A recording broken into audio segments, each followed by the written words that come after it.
Am I the a-hole for taking my daughter to get her hair cut when I knew it would upset my wife?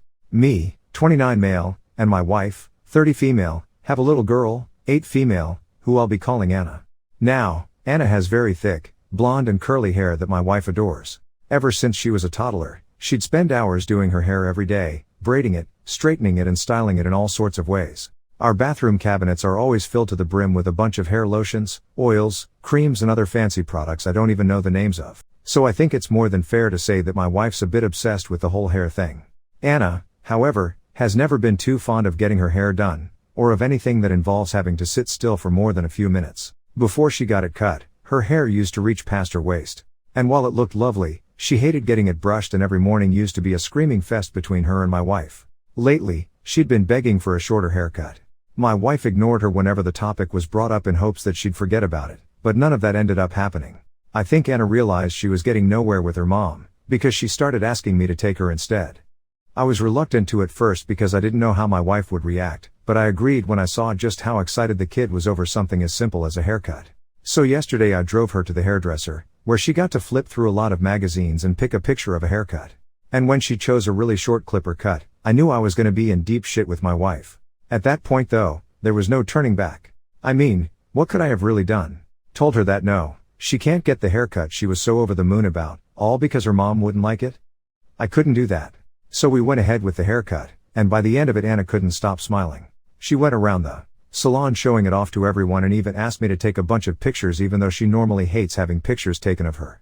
We did get one rude comment from an older woman at the salon, something along the lines of you can't even tell if she's a boy or a girl now, but Anna was way too excited about her hair to notice, and if she did notice she didn't care.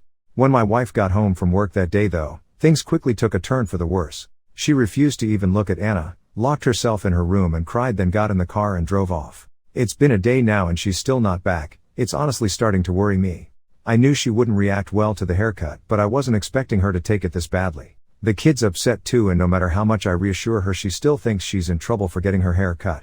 Am I the a-hole? I realize how attached my wife was to Anna's hair, but at the end of the day I still think it's just hair. The kid's old enough to decide these things for herself and she was really happy with the haircut, so I don't think I did something wrong here. Not the a-hole, but crying, locking herself away, and driving off are not normal responses, even for someone who is really upset. Is something else going on with your wife? Am I the a-hole for mansplaining how to split rent to my wife? I know I'm right, but I need someone to tell me that I'm right because it's really hard for me to believe that anyone would have a problem with this. My wife and I have no kids and both work. I make about twice what she does now, but previously she was being paid less, so I was making more than twice her. We keep our finances separate. Because it's just us two, our household expenses are low and I out-earned my wife significantly, so I told her she can pick up the tab on eating out and stuff here and there and I'll cover all the rent and household expenses. Hence we never really needed to exchange money. However, since my wife got a raise we've decided to move to a little fancier, more expensive place, and I asked her if she would be willing to split rent and household expenses 2-to-1 with me. She said sure. We signed a 12-month lease and I told her I'll pay rent for 2 months and she'll pay every third month and it'll be a 2-to-1 split. That's where the trouble began. She wants to transfer 1/3 rent every month to me. I don't have a problem with this in principle, but I wanted to know why she'd want to do a transfer every month when it was just simpler for her to pay every 3 months. That's 4 payments instead of 12. She told me, and I'm still in disbelief, that she'd pay more that way because she'd be paying the full rent. I told her no, because she's paying it every 3 months. She simply did not believe me. I asked her if her account would overdraft or some other balance issue what would make her pay fees. She said no. So I grabbed Monopoly money and said our rent is $3. I will pay $2 every month for my stack and you pay $1. Then I will pay for 2 months total and you pay for 1 month. We'll count how much we each paid in the end. Finally she understood. And then she got mad at me for mansplaining basic math to her with Monopoly money. I nearly choked and told her explaining 3rd grade math to an adult is not mansplaining, it's a failure of our educational system. She's still mad at me. Am I the a-hole? Not the a-hole. This is not mansplaining, but you do sound a little condescending. BTW, why is it simpler for her to pay the rent for you both every 3 months rather than autopay from one account every month and auto-transfer her share to you every month? Her approach seems simpler and less likely to lead to missed payments. Am I the a-hole for refusing to tell the school why my daughter was absent? My daughter is in the 5th grade. Thursday night she got her first period and it freaked her out. She was sad she was getting older. She was up all night, likely dealing with a lot of unfamiliar hormones. We ended up taking the next day off for a mental health day. I called the school and said we'd had a personal matter and she wouldn't be in. She has a male teacher who she doesn't really get on with, so suffice it to say she wanted to keep this private. The next day her teacher stopped me after I dropped her off and kind of cornered me outside the building, blocking my path from leaving, which already grated on my nerves. He asked where my daughter had been the day prior. I said we'd had a personal matter at home and it was resolved now, thanked him for his concern, and said I really must be off to work now. He then said I had to tell him, kind of leaning over me and dropping his voice an octave as though he were trying to lord over one of the kids. Wasn't a fan of that either. I told him I didn't have to do anything, and if he continued to speak to me this way I might have to have a chat with the administrators. He said if I didn't tell him then it would be an unexcused absence. You need something like 5 of those for it to matter, and this would be my daughter's first, so I shrugged my shoulders. Not to mention I could get it expunged at a higher level. Finally I said again I really couldn't be late to work, and I pushed past and left. He called after me that he couldn't be expected to do his job if I left him out of the loop on things like keeping my child out of school. I told him he'd have to manage. When I got to the car I vented all this to my husband, who felt maybe I'd been a bit too brash and that the teacher was coming from a place of genuine concern for my daughter. I now feel a bit badly and as though maybe I jumped to conclusions stonewalling him the way I did. Am I the asshole? Not the a-hole. Daughter doesn't like this teacher. The teacher cornered you in a hallway. He demanded, not asked, where your daughter was. He didn't like the answer and demanded again. He tried to intimidate you about your child.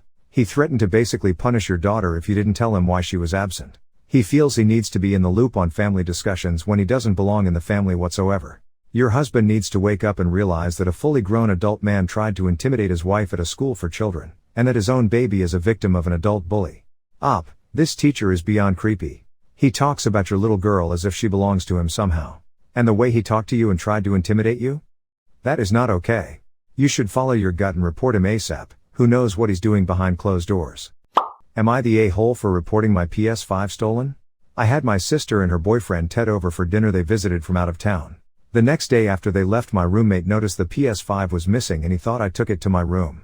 My roommate and I have a little camera set up on the TV and door area just in case because of the entertainment system. We saw Ted took it and I texted my sister and mom and they ignored me, so I filed a police report. My sister and Ted are college students and Ted gets arrested for theft. My sister told the police that there was a misunderstanding and she tried to stick up for him, telling the police that Ted could borrow it, and she gets arrested as an accomplice. My mom is pissed off about the whole thing and is mad at me for going to the police, but no one returned my text, and stealing from anyone is cringe as frick. Let alone your girlfriend's brother after you just had dinner with him. My sister is like, Ted came from a poor home and he's working on his mental health, and I was wrong of me to contact the police before getting to know Ted better, and both she and my mom are acting like I'm a huge bag of D for calling the police on Ted. Not the a-hole. There was a 90% chance you were never getting it back. Screw Ted. Poor home is no excuse.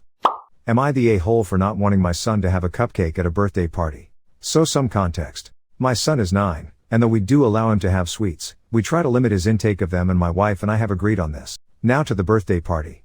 We are there, he is playing, had some lunch and is running around with the other kids while myself and the other adults are having conversations. I go to get a water and see him hunched over, kinda hiding behind the table with all the food.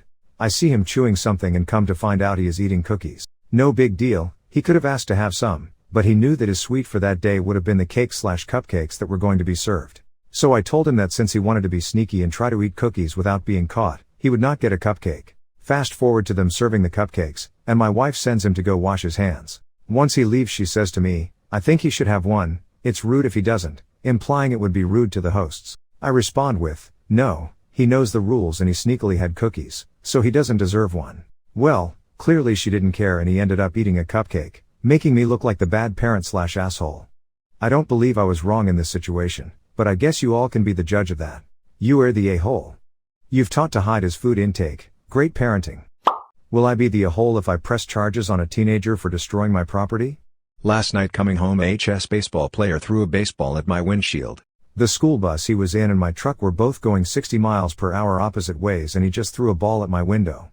It was late at night and I had 2 kids in my car. I have the option to press charges.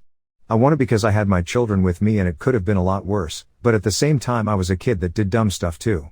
So if I press charges on a 16 to 17-year-old, will I be the a-hole? Not the a-hole. This isn't run-of-the-mill dumb teenager stuff. This is something that could have seriously injured someone. Press charges.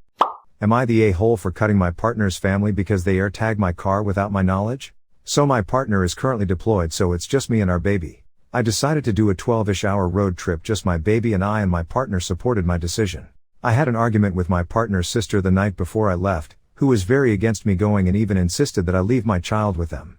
I was not comfortable with that decision and could not understand why going on a road trip was terrible. She even made comment like how she's going to talk to my partner, her brother, even though me and him have already discussed this road trip. I thought we ended on a good note since we all ate together and they were so kind to my face. Fast forward to a few days after I had arrived. I was with a friend who got a notification stating her location could be seen by the owner of the AirTag. AirTags are tracking devices people used for keys. I thought that very odd since the friend I was staying with the night before got the same notification. However, this time I knew it was my car. I called the police since I had no idea who would AirTag me or follow me all the way to my friend's place. We later found the AirTag hidden under the dashboard where your feet go under the carpet and floor mat. The police did some digging and found the AirTag belonged to someone in my partner's family. I was furious. I ended up cutting those involved out of my life. Furious because they were so kind to my face and still put an AirTag that night before I left. Furious because they know I have an Android so I wouldn't have known if my friends didn't have Apple. Furious because it's so controlling to me and downright creepy to stalk someone. It's been about 2 weeks and now I'm starting to feel really bad about my harsh decision to cut them out. They claimed they did it for my child's safety, however, they could have just asked for updates or my location. I felt like my privacy was violated, as were my friends and family. I felt undermined as a mother and that there was no trust in me. However, I can't help but feel bad that my child will go a while without seeing his aunts and uncles who adore him. Even with so many boundaries crossed, I can't help but really be sad to not have them a part of his life for a while. I feel guilty for being angry and needing space for a while because I know they truly love their nephew, so I need to know, am I the a-hole? Not the a-hole that was horrible. Also, there's an app called AirGuard and it tracks AirTags for Android. I hope you never have to need it, but just in case. Am I the a-hole for refusing to babysit the golden child's baby after he disowned me for being adopted? I, 20, female, was adopted when I was 16 by my half-brother and his wife, who were in their late 30s at the time. They already had 6 children when they adopted me, but it was never an issue. They have treated me like their own kid since they met me and later adopted me, so did all their other kids. Except for one, their golden child, who is only 4 months older than me. We will call him Chad. Chad has always been an insensitive asshole to literally everyone, including our other siblings. He would literally fist fight our older sister, say horrible and mean things to everyone and get away with it. He also had extreme anger issues that would case broken doors, holes in walls, etc. He also got to do everything me and my sister were never able to do, got a free car, go out at night, etc. When we were still in school together during high school, he got up in front of our whole class year and told everyone I wasn't his sister and never would be. He then told me in front of his friends that I would never be a part of his family and I should just get over it, and walked off. This was not a one and done thing. He would keep doing this up until he moved out and I stopped seeing / talking to him. Golden boy once again got the limelight of the family after he got married right after high school, moved out to his wife's family's house, and then had a baby, the first grandbaby. Since this has happened, I have stayed as far away from him as possible, only seeing him for family pictures every year because our mother asks. Recently I decided to come forward to our mom about what he said and did, because she was upset about how I was distancing myself from him. She basically pulled the "that's still my kid and it's my first grandbaby" card as the reason she wasn't going to be upset over it. I didn't really care, to be honest. I knew it wasn't going to change her mind on her kid anyway. Out of nowhere, I got a message begging me to come to babysit for them because you're the only one who can deal with these kinds of babies, because no one will help. Apparently they are weaning their kid off of breastfeeding and the baby is extremely clingy because of that. And the fact that the mom is a germ phobia who has basically isolated this kid since birth. It literal has only been held by like 6 people since it's been born. They know I don't sleep for the most part because I'm an insomniac with ADHD, and I also am not bothered by crying. For some reason, I can sit for hours with a baby crying and it doesn't bother me. Can't tell if that's a blessing or a curse at this point. My sister is mad at me because apparently they haven't asked anyone else in the family for help but me, and everyone wants to go see this baby. Am I the asshole for not wanting to be around or take care of the baby because its father said that I'm not a part of his family? Not the a-hole. I would send them your hourly rates you will charge for the work. When Chad tries to pull the family card, say clearly that he has always publicly announced that you are not his sister and never will be, so you are only keeping Chad's word.